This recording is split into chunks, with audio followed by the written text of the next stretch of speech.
Hello everyone, good afternoon. Welcome and thank you for being here with us today at this webinar session titled Your Fast Track to Investing and Putting Your Money to Good, jointly brought to you by TNG Digital, Affin Hwang Investment Bank and Bursa Malaysia. I'm Yuning from TNG Digital and I'll be your moderator for today. So before we dive in, let me start by asking all of you a question. You don't have to answer or type anything to us, but just think about it for a second. Have you ever wanted to start investing, but stopped yourself because it just felt too confusing or risky? Or maybe you have once asked yourself, where do I even begin? Do I need a lot of money? And what if I pick the wrong stock? If that sounds familiar, you are definitely not alone. A lot of people feel the same way too when they first think about investing. But here's the good news. Today's session is all about making investing simple, beginner-friendly, and even meaningful. We will be introducing something called ETF, and even better, you will learn a special kind of ETF, the Waqf-featured ETF, which I won't explain further now, as we have an expert who will explain it more to you later. And don't worry, we will also show you just how easy it is to start trading with us. Even if you are brand new, you can just do it right from your phone. So if you have ever thought investing isn't for you, this might change your mind. And throughout this webinar session, we do also have polls and quizzes along the way to know you better. So do engage with us through the polls and quizzes and share your answers whenever you see them on your screen. Without further delay, let's get started, ladies and gentlemen. Now, before that, let me introduce our esteemed speaker for today. We are honored to have with us today Puan Nur Suhaini Muhammad. Puan Nani is the Senior Vice President of Islamic Market at Bursa Malaysia, leading Sharia-compliant product and market development. She was instrumental in launching Bursa Malaysia I, the world's first end-to-end Sharia-compliant securities platform.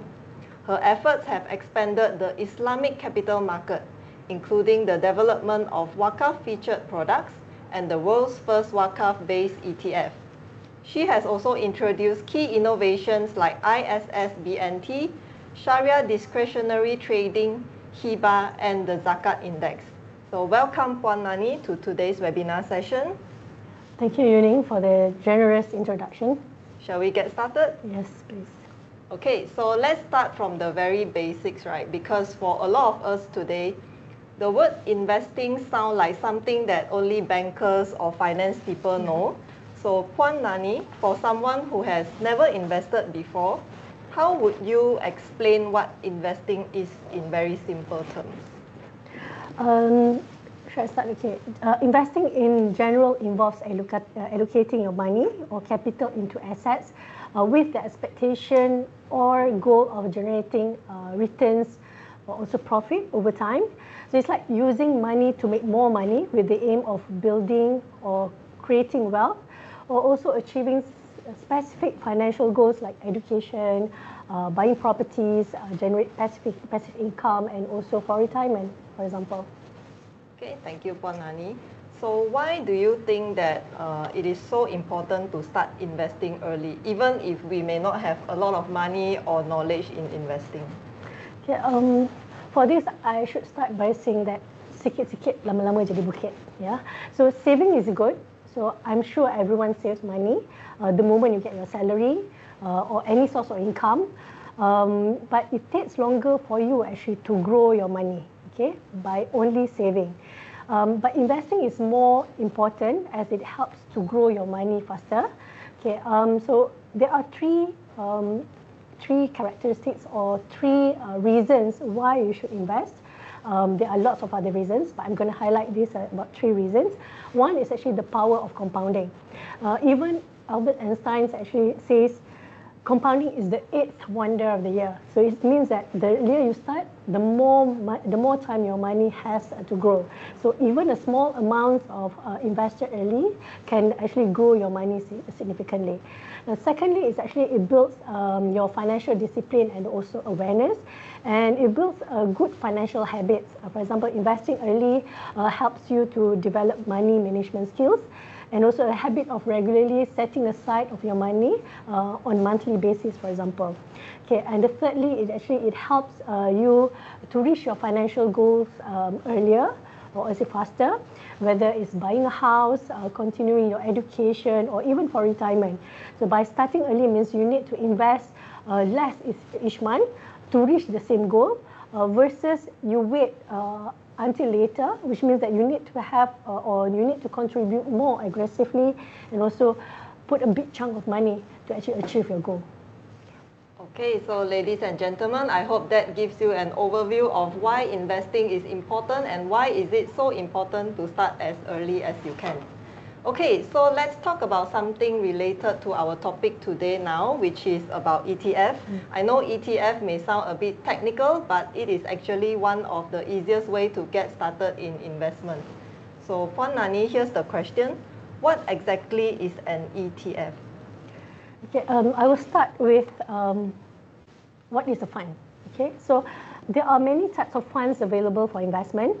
So you would have come across some of the terminologies that you can see on the slides.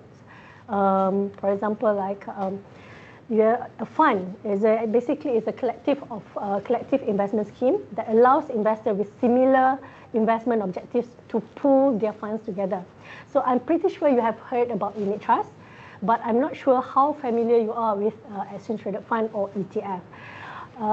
So the next slide will be, okay, what is an exchange traded fund or ETF?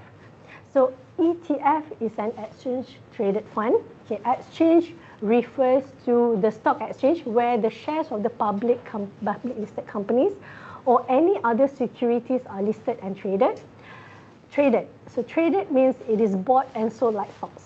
Okay, and fund means it works like unit trust fund. So basically, in a nutshell, ETF is a hybrid of a unit trust fund and also a stock. Yeah. Okay, so you actually mentioned that ETF is a hybrid between a unit trust and a stock. Could you explain a bit more about what this means? How are they similar or how are they different from one another? Okay, so I begin with, okay, for example, like unit trust funds or ETFs, these funds actually will be invested by professional fund managers in a portfolio of securities according to the fund's objectives and also investment strategy. So basically, for unit trust, for example, you need to purchase the unit trust from the unit trust agents, the fund platforms. So you know that there are many fund platforms that you can buy online actually. So you can buy unit trust from the available platforms. And versus the ETFs. So ETFs you need to purchase through stockbrokers, either online or offline. Okay, but at the end of the day, this money actually will be put together by a fund manager. So they will invest the money based on the fund objectives and also investment strategy. Yeah, so the returns will be in the form of dividend income and also capital gains. Yeah. Okay, so one of the key characteristics of ETFs basically, it trades like a stock. Okay, so you can trade anytime when the market is open for trading. So similar to stocks, you can buy and sell ETFs through your broker. Like I said earlier, it's either online or offline. So offline means you can actually go through the brokers in-house dealers, or you can actually get your remiser that can assist you. So if you have trading account today and a CDS account, you can already invest in the stock market. So for example, if you don't know what stocks to buy on Bursa, so you may invest in an ETF as it actually tracks an index with certain securities as underlying. So the underlying can be bonds, it can be stocks, it can be commodities, and so on. So invest in a basket of those securities, yeah, with various exposure. It can be like stocks actually listed on Bursa Malaysia, for example, in Malaysia, or stocks actually listed on other exchanges outside the country. It can be in the US, it can be in Japan, or it can also be in China. Yeah. So basically, ETFs is an open-ended investment fund that tracks a performance of a specific index. Okay, so what does it mean by tracking performance of a specific index? The index actually tells you what the ETF is investing in. Okay, for example, you can see the slide. So let's say the ETF name is FTSE Bursa Malaysia, KLCI ETF. So it is actually based on the index named FTSE Bursa Malaysia KLCI index. So what exposure will you get from this index? Basically, you get the exposure of the 30 largest listed companies on the main market of Bursa Malaysia by market capitalization. So rather than actually you are investing in single stock, which means that you invest in 30 single stocks individually, you can invest in one ETF that has exposure with all these 30 stocks. So that's the benefit of investing in ETF. So again, another one is I want to highlight is ETF investing is also it's called passive investment. So if I mean in bahasa Melayu, so pelaburan ETF basically terdiri daripada pelbagai saham dalam satu harga. Okay, so dia dalam satu harga tu ada banyak saham. Rather kan kalau you beli banyak what do you call that saham, semua saham mempunyai harga yang masing-masing. So kalau you beli satu ETF, kat dalam tu dah ada banyak saham. For example like KLCI ETF, you already have 30 saham dalam satu ETF. So tanpa perlu memikirkan cara pembinaan portfolio for diversification, kerana ETF itu sendiri actually mempelbagaikan portfolio secara automatik. Okay, so ETF ni sangat sesuai untuk pelabur pasif kerana memberikan pelabur pendedahan yang luas kepada melalui satu security. So that's what it means, yeah. So by investing in ETF, you get exposure to many assets. Like I mentioned earlier, you can get exposure to stocks, bonds, commodities, or different markets. It can be in US, China, Japan, Australia, for example. So if you believe in the future growth of certain sector, then you can gain exposure to specific sectors by buying or investing in ETF with specific sectors of your liking. So if you want to invest in a specific market, then you can get easier exposure to markets that is actually harder to reach when you buy the stocks individually. So with that, you can save the hassle of buying individual stocks or manage your risk in investing in individual stocks. Okay, for example, in the slides, you can see that, okay, in order to closely the index performance, basically passive investing means that ETF usually buy and hold the securities that comprise the index constituents based on the respective weights in the index. So you can see the upper part of the pie chart. Example like index constituent, they have like 30%. Those are, for example, like 30%. Example saja, 30% exposure in banking stocks, for example. So the passive strategy of ETF basically they also expose 30% in banking stocks. So they follow the index. Okay, so that is called passive investing and aim to track the index performance. Versus the active strategy, basically like unit trust. For example, like the 30 stocks, I can see the below part of the pie chart. So the 30 stocks is basically the exposure to banking stocks, for example. So let's say during that time, the banking stocks actually do not perform very well. So the active strategy is that, oh, I need to reduce my exposure in banking stocks and increase in other sectors. Yeah, just because you need to outperform the index during that point of time. So that's the differences between passive strategy and also active strategy with regard to ETF versus unit trust. Okay. Okay, and the last one, if I may, the differences between unit trust, ETF, and also basically the stocks actually almost the same with ETF. So with regard to the product features, for example, unit trust is not listed, ETF is actually listed on the exchange. Diversification, both have actually diversification of stocks because they are actually with exposures of different underlying. Yeah, it can be like I mentioned earlier, stocks, bonds, commodities, for example. Like stocks, no diversification. If you invest in the individual stocks, which means that you invest in that stock, but not in other stocks.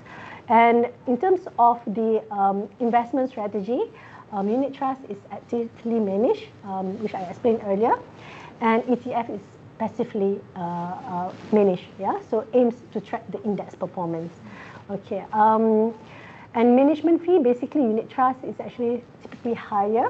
Okay, the reason being because active strategy, so they really need to manage the fund, whereas ETF is slightly lower. It's normally below 1%.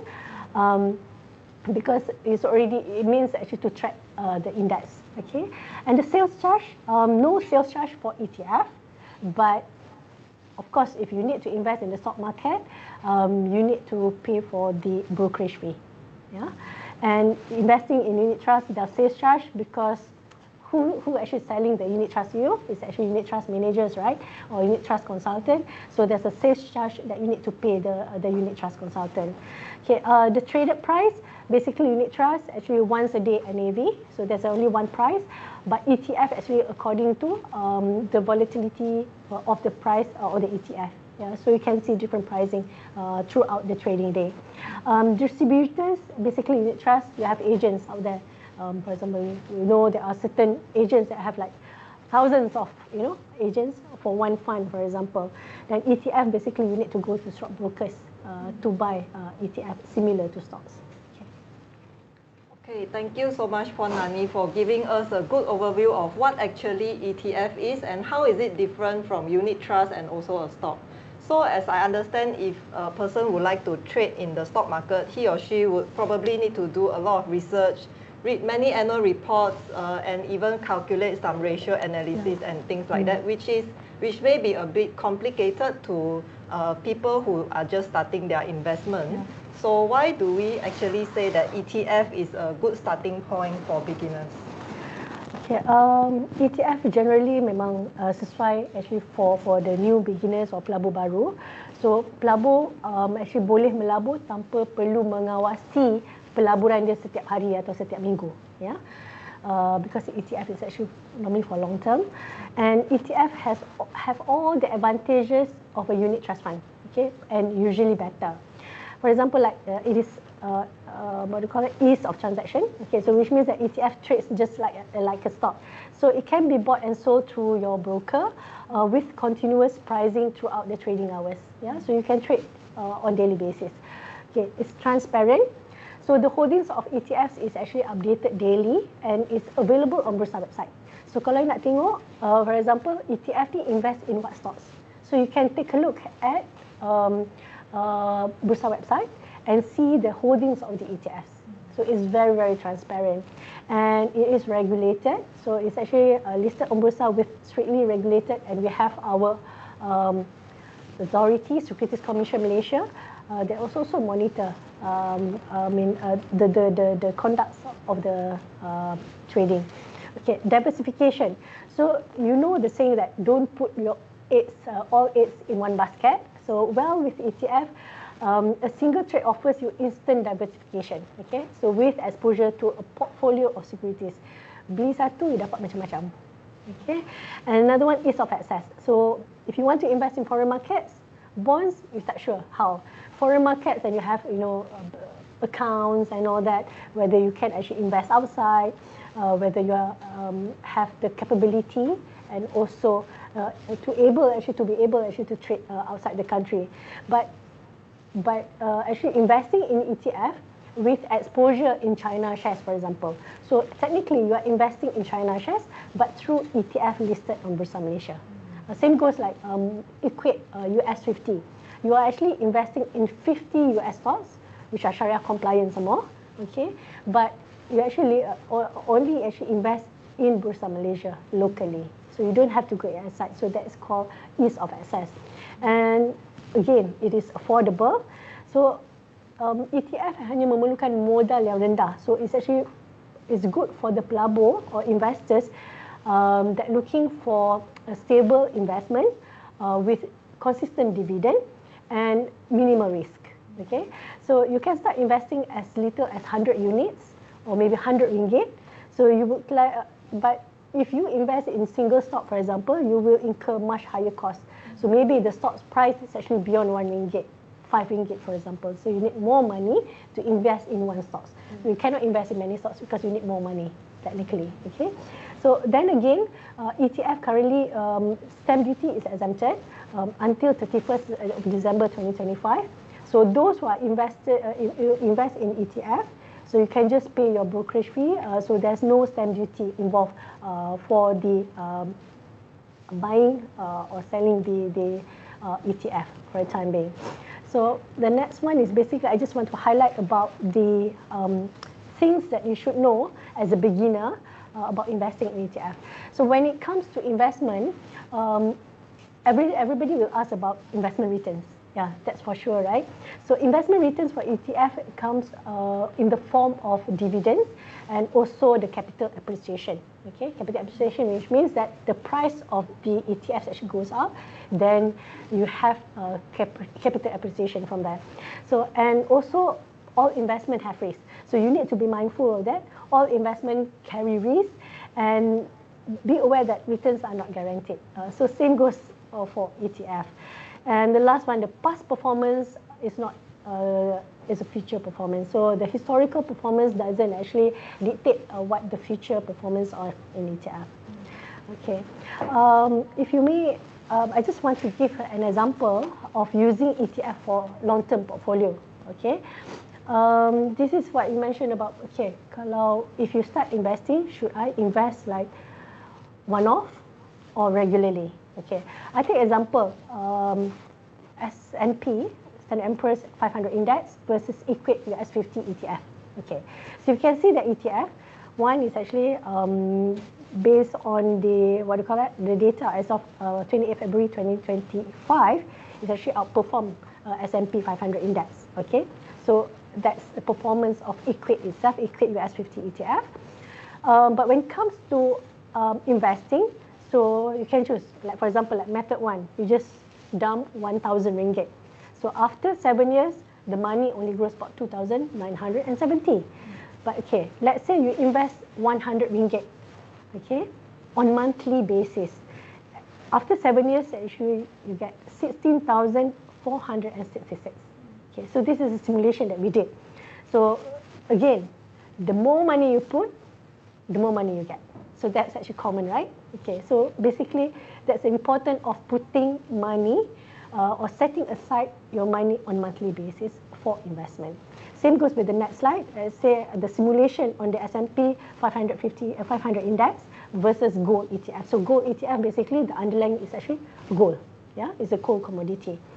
So again, gold ETF actually outperformed S&P 500 as of 28 February 2025.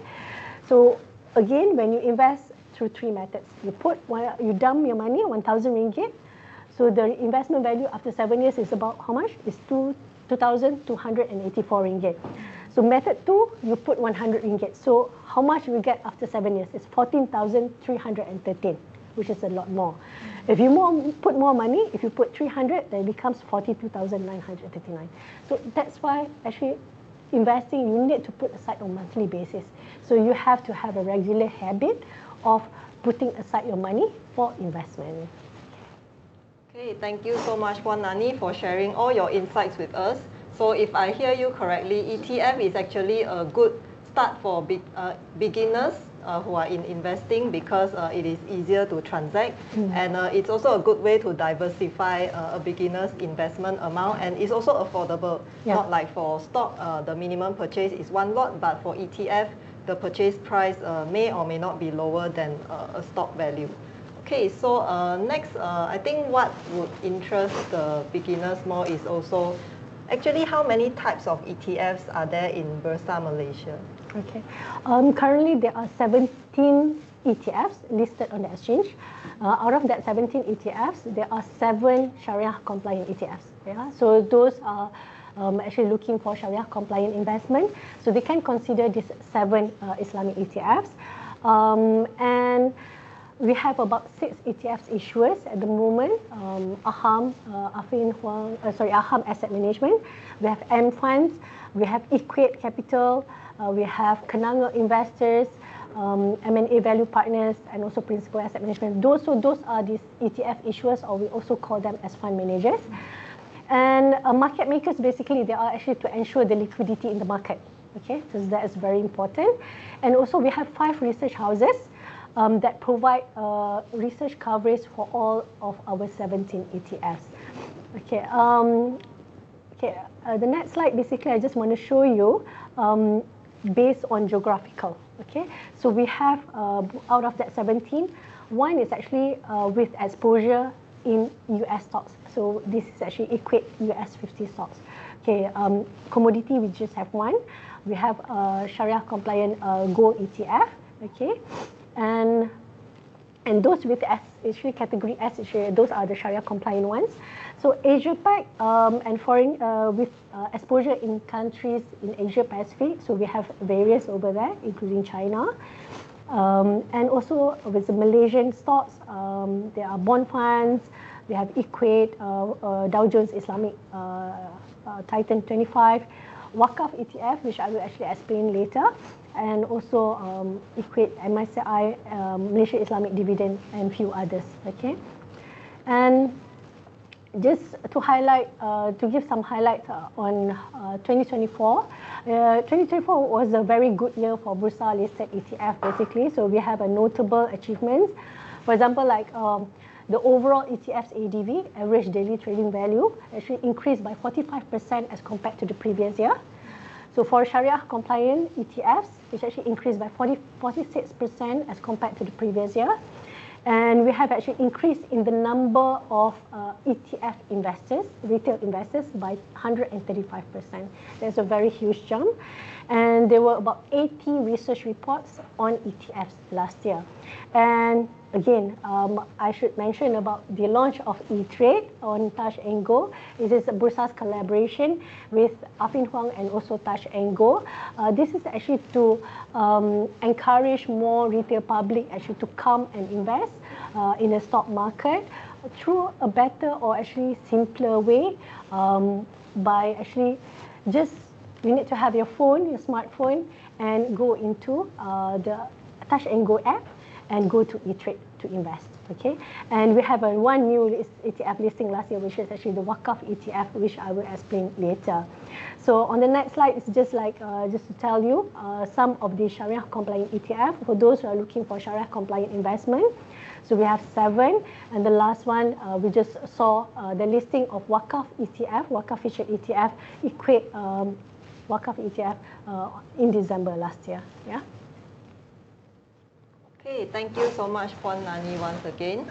So earlier you mentioned that for ETF, it is actually tracking a particular index, and if investors are interested to trade a particular sector of stocks, they may consider going into ETF, right? Yeah. But your earlier slides, you introduced something new to us, which is Waqf ETF. So can you explain a bit more what actually is Waqf-featured ETF? How does it really work? Okay. I should start by actually mention to you, you should understand what is Waqf, okay? So Waqf is actually a form of charitable endowment, okay? It's a form of charity, sedekah, okay? In which property or assets, it can be movable or immovable. So movable is something like cash, vehicles, immovable like land, buildings, yeah? So they are donated for the use and for the benefit of the public, okay? So the benefit of public is not only Muslim, but also for the non-Muslim. Okay, and Waqf is intended to be perpetual, berpanjangan. Okay, so the assets are normally held in trust, and only the income generated from the Waqf assets is used for the charitable purposes or the social impact activities or initiatives. For example, what it means by income generated for Waqf assets. Let's say, Yuning, today, you actually put 1,000 ringgit, you give Waqf 1,000 ringgit. Because Waqf can be actually Waqf by Muslim or non-Muslim, unlike Zakat, yeah, which I will explain later. So Waqf, basically, you put 1,000, you give cash as Waqf, for example. So that your 1,000 ringgit is not immediately distributed to the needy. It's not immediately distributed for the purpose of the beneficiaries or the benefits, which means like to build a building. So they will, the one that hold trust of the, what do you call that, an institution, Waqf institution, will hold your money as trust, okay? So they invest your money. So the income from that investment, only they use for the beneficiaries or the benefits of the Waqf, which means that the income from the investment we use to build masjid or to build community building, to build hospital, healthcare facilities, for example. Okay, so that's what it means by assets are held in trust and income generated for the Waqf assets only will be used for general or social impact initiatives. And the next one, I just need to explain further what's the difference between zakat, sadaqah, and also wakaf. Okay, so zakat basically is for Muslim. Only Muslim can do zakat, not for non-Muslim. Because as a Muslim, we need to share what we have as the access, for example. So it can be like normally, and it's actually compulsory, obligatory, which means that it's a must for Muslim to spare some money for zakat. So this is where we have money, for example, like it can be your salary on monthly basis. So you put aside your money from your salary that you receive actually for zakat. Then again, you have gold, lots of gold, you keep gold. You also need to pay zakat. Yeah. What else? You have shares, for example, so you need to pay zakat. So it's a must for us to share our wealth. And also, who benefits from this zakat is Muslim, the poor, and also the needy people. Yeah, we call it asnaf. Okay. So sadaqah is actually, the next one is sadaqah. It's a voluntary charity. So everyone can do charity. You also can do charity. I also can do charity. It's optional. Okay, so it can be done by Muslim and non-Muslim. It's the general public. Okay, so it's a voluntary act that involves giving or donating. Okay, so you donate immediately. It's actually for the use of at that moment. For example, you sedekah, you give because people need to use, tak ada duit nak makan, so you give sedekah. Okay, or they need sedekah to build a mosque, for example. So I just donate my money for the masjid. Okay, and I need actually for example, like charity. Okay, it is very for that moment in time. Okay, it's not for the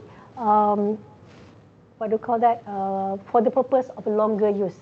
So this is where Waqf comes in. So Waqf is actually charitable endowment, and in Muslim we call it sadaqah jariyah. Have you heard of this? Three things when we die. Yeah, tiga benda bila kita meninggal for Muslims. One is actually doa anak-anak yang soleh. Okay, that's number one. So that is after we die. Number two is actually ilmu yang diberkati. Ilmu yang diberkati maksud ilmu yang diguna pakai kan. Example that kita mengajar orang.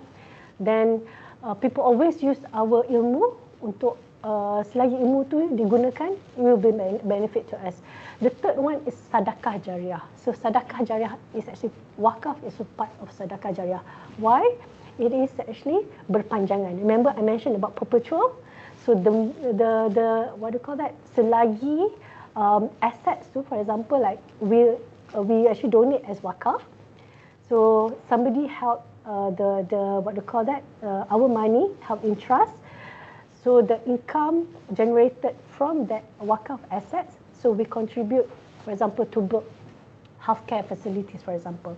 So selagi health facility is in place, even though after we die, after the donor's passing, we still receive the benefits, the pahala. Okay. So the good thing about Waqf is that anybody can Waqf, be Muslim or non-Muslim, similar to sadaqah. Okay. But Waqf is basically the good one for Muslim because of is for hereafter, and also the use of the Waqf basically for longer term, and it can be benefited by Muslim and non-Muslim. For example, healthcare. Who use the healthcare facilities? Everyone. Yeah, not only for Muslim. Unlike zakat, zakat is actually meant for Muslim, so anybody can do Waqf. So it's not meant only for Muslim. So that's a good thing. And I think there's the last part I want to highlight about Waqf, just a bit overview. There are two types of Waqf. One is actually family Waqf. The second one is Waqf of virtue. Waqf of virtue is basically for donation lah. So it's a general Waqf. General Waqf means that there's no condition by the donor. So yeah, I give you money, you can do anything with my money. Yeah. And the special Waqf, which means that for specific purpose. So you Waqf to build healthcare facilities. You contribute Waqf for the purpose of the what do you call it? Mobile clinic, for example. Yeah. So there are pillars and conditions of Waqf. So there's a Waqf donor. We are the donor. Waqf asset, the money, it can be movable or immovable. Okay, Waqf beneficiaries who will receive or benefit the Waqf, and also declaration of Waqf, which is actually our niat, our intention. Okay, so that's it about Waqf, the introduction about Waqf. Okay, thank you, Puan Nani. So we heard that for Waqf-featured ETF, apart from investing for growing your own wealth, we are actually also contributing to the betterment of our society by creating positive impact to our community. So just on that point, since you mentioned that part of the profit of the investment in Waqf ETF will go into charity, does it mean that our capital will still continue to stay invested? Okay.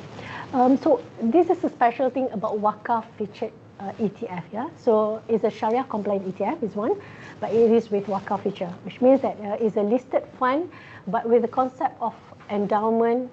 Endowment and also investment. Okay. So it enables investors to donate a portion of their income distribution for their investment in ETF for Waqf purpose. For example, today I invest 1,000 ringgit in equate Waqf ETF. Okay, so when it comes to income distribution, it's already mentioned in this prospectus. It says that 50% of my income will go to Waqf, and I will receive another 50% as my returns. So that's a good thing. You invest in 1,000 ringgit. At the end of the day, you receive kind of 10% lah. Say example 10%. Then you receive 100 ringgit as your income distribution. 50 ringgit will go to Waqf, so you're donating. So another 50 ringgit is yours. Your 1,000 ringgit investment remains there. It will not touch. So until you actually withdraw or you sell ETF. Okay.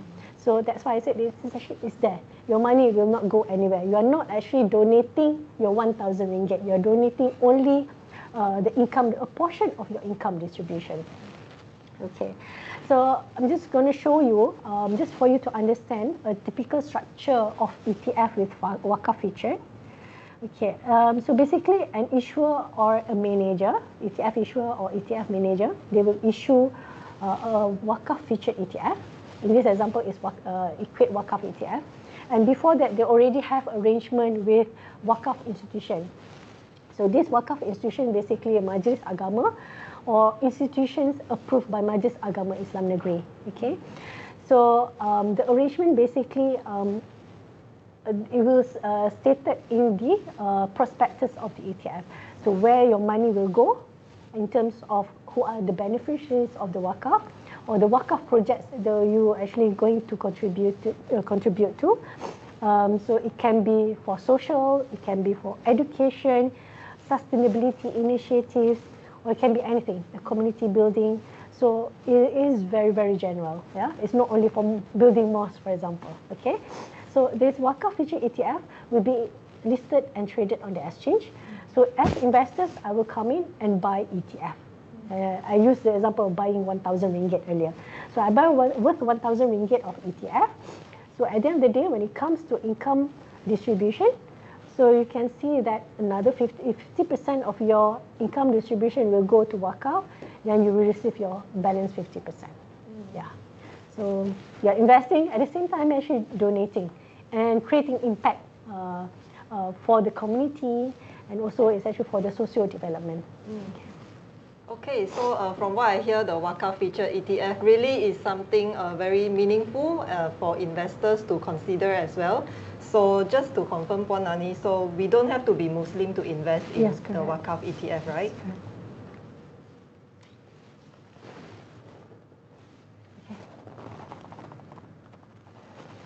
Okay, so probably could you also explain a bit more what are the causes that Waqf ETF actually support? Okay, basically, the Waqf actually supports your contribution is quite general. Okay, it can be for education, healthcare, social infrastructure, the economy, for example. You help the SME entrepreneurs, for example, and also for humanity. Okay, so it's for everyone. Okay, anyone can benefit. Like earlier, you don't have to be a Muslim to what do you call that, to Waqf, or even actually to invest in this type of Waqf featured ETF. And the benefits is basically you support the development of Waqf. It's a charity with lasting impact because of You're not just giving money for people to eat, but we're developing a building, for example. And then actually it improves our socio-economic, the well-being, helping the poor and also the needy as well, indirectly, okay? It's actually foster harmony among the communities. Actually, we share what we have, right? And also, it's actually part of the poverty alleviation. And also, it's actually, and it's good because of when Waqf is something like Waqf-featured ETF, it's listed on the exchange. You have the prospectus. Everything is actually disclosed on Bursa Malaysia. There's announcement, what do you call it? When it comes to income distribution, there's announcement on the website. So it is very transparent Waqf administration. So it's very, very good. And another one I mentioned, how, if you want actually to start investing in Waqf, first, the same, it is an ETF, okay? All you need is just to call your registered stockbroker. For example, like today, we have eTrade. So you can start investing in Waqf ETF using eTrade. Yeah. So the moment you are in eTrade, actually you are connected to Affin Hwang Investment as a stockbroker. So as a stockbroker, you can choose to have an Islamic trading account or a conventional trading account. What's the difference between Islamic trading account versus conventional trading account? With Islamic trading account, basically you can invest only in Sharia compliant stocks or securities. With conventional, you can invest in both. Okay, so that's the good thing about having the what do you call that, the flexibility. So you can start investing in Waqf ETF with CDS and trading account, and you enjoy your investment returns while also donating for the community. Okay.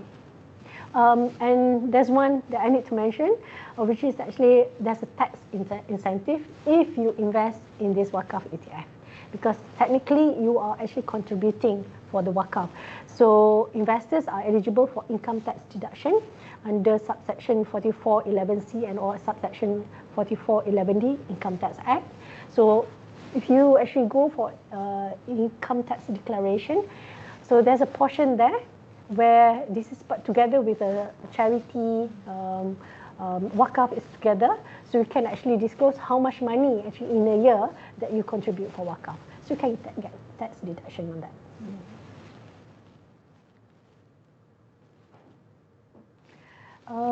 Okay, there was one thing that I want to highlight. Now this is a good time for you to invest Waqf ETF because there's a campaign that's running, which began on the 5th of May recently, and it's actually running up to 29th of August. Okay, so it is called Jom Waqf ETF. All you need to do is actually, if you already have trading account, you can start investing and participating immediately. And that you stand a chance to win prizes worth up 25,000 and also 500 units of US 50 ETF. So the more you trade, the better the chances to win and the greater your contribution for Waqf and the community. Okay, thanks Puan Nani so much for your sharing. They are really informative for all of us, and this really sounds something interesting. But let's also get into something more practical, right? So if I am interested to start investing in ETF, whether or not it's normal ETF or the Waqf ETF, how can a beginner get started? Like, do I also need a lot of money to get started? No, actually you may start small and learn as you go. So you don't need thousands of ringgit to begin. So you may start investing in a simple, well-diversified ETF with 100 ringgit to 500 ringgit. And this is enough to take the first step. Okay, and I just wanted to highlight, for example, Touch and Go. Okay, is a good place. eTrade is a good place. It's a collaboration between Bursa, Affin Hwang, and also Touch and Go. Okay, it was launched last year, 1st October last year. It's a good opportunity for those who have not actually invested, and for those who have not already invested, but want to open an account through eTrade. So you can actually a simpler way of investing just through your smartphone and also a Touch and Go app. So you can actually just launch your Touch and Go eWallet app. Okay, tap Grow Your Money from the home screen, tap on eTrade to begin investing. So as easy as that. Right, thank you so much, Puan Nani, for the information. And I believe with eTrade, which is jointly launched by the leading e-wallet in Malaysia, TNG eWallet, Affin Hwang Investment Bank, one of Malaysia's reputable broker, you can easily begin your stock trading journey, even starting trading ETF. But even with that, I believe that some of you may still have some questions in your mind. For example, what if I lose money after investing in the stock or ETF? Or what if I don't know when is the good time to sell? And also, is now a good time to invest? So Puan Nani, to clear some of the doubts that some of the beginners may have, what would you say to someone who is new to begin and unsure or afraid to start investing? Okay, I understand. So it's completely normal actually to feel very unsure, feel unsafe in losing money. So just remember this. Not investing is often riskier in the long run. Okay, so because your money loses value over time due to inflation, so you are not alone. There are tools, guides, and also guides to build your confidence. For you to learn, there are lots of reading or references that you can actually refer to. For example, like at Bursa, so you can actually refer to our Bursa Malaysia ETF page. Okay, so they have lots of information about ETF, and you can also go to my Bursa. It's also on our website. There's a Bursa Digital Research where you can find the research on ETF, and also Bursa ETF page. You can find various research reports for you actually to understand further, or for you to choose the most suitable ETF for you. And also, you can also go to the knowledge section of my Bursa. Filter ETF topics. So for that, you can actually, for example, you want to know more about Waqf ETF, you can learn about Waqf ETF on that knowledge section. And furthermore, you can also join any of our seminars and also webinars organized by Bursa Academy, which is actually Bursa Malaysia. So you can actually learn a lot about ETF or about stocks or about anything about Bursa products. So you can actually build confidence from there. So you don't need to be an expert or investment expert to do or to invest in ETF. So ETF basically will do the heavy lifting for you, and your job is just to be consistent investing and be patient. So remember I mentioned earlier, time is the greatest advantage. So the earlier you start, the more time your money has actually to grow.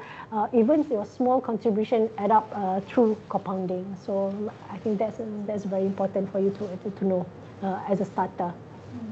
Okay, thank you, Puan Nani. All right, ladies and gentlemen, we have come to the end of our webinar session, and we will also take a few questions that we have received from our audience as well. So, Puan Nani, are you ready for the question? Okay. Okay, so the first question that we actually received is, since Waqf is a form of donation, is it tax deductible? Yes, I mentioned earlier. Okay, so since it's Waqf is part of donation, so when it comes to tax deduction, you will receive that tax incentive. As I mentioned earlier, when you go and do your declaration for your income tax, there's a portion there. It's together with our other charities. So you can declare how much money actually you contribute to Waqf. So you normally receive your what do you call that, the dividend, right? Okay, so the dividend, how much it goes to Waqf, actually we can declare that as for tax deduction. Okay, thank you. So I hope that answers your question. And the next question that we have is, can I stop my investment or withdraw it anytime? Is there a lock-in period when investing in ETF? Okay. There's no lock-in period. Okay, so you can actually withdraw your investment anytime. So you just go to your stockbroker, consult with a reminder or dealer to sell your ETF. Yeah, it's as easy as that. So you can get money within T+2. Okay. Thank you, Puan Nani. I think we still have time for one last question for today, which is what are the real-life charitable or social initiatives that have been supported through Waqf? Could you give us some insights on this? Okay, this is a real-life example. I went to a place. Actually, I went to Johor and Terengganu. I saw this is actually a dialysis center in Terengganu. Okay, it's not only Muslim inside the dialysis center. A few of them, such as one Chinese lady, one Chinese man, and an Indian lady using the facility of Waqf, actually the dialysis center. So the dialysis center is not only open for the needy and the poor, so they are also open for those actually who need the facility. Yeah? So they can just go to that dialysis center, register, get the appointment, and they can use the dialysis center. It's actually, because healthcare equipment is very, very expensive. Healthcare treatment is very expensive. So this is where Waqf comes in, and this is where you help the community through Waqf. Yeah. So it is very indirectly, not a normal charity. So it's just through Waqf, anybody can use or benefit from the Waqf through this kind of healthcare facilities. For example, dialysis center. Like in Johor, there are lots of mobile clinics around there where actually the public can use the facility. Yeah. So this is actually very good. So we actually need less dependent on the government actually to provide the budget for healthcare, for example. So this can be supported by those who actually contribute through Waqf. Yeah.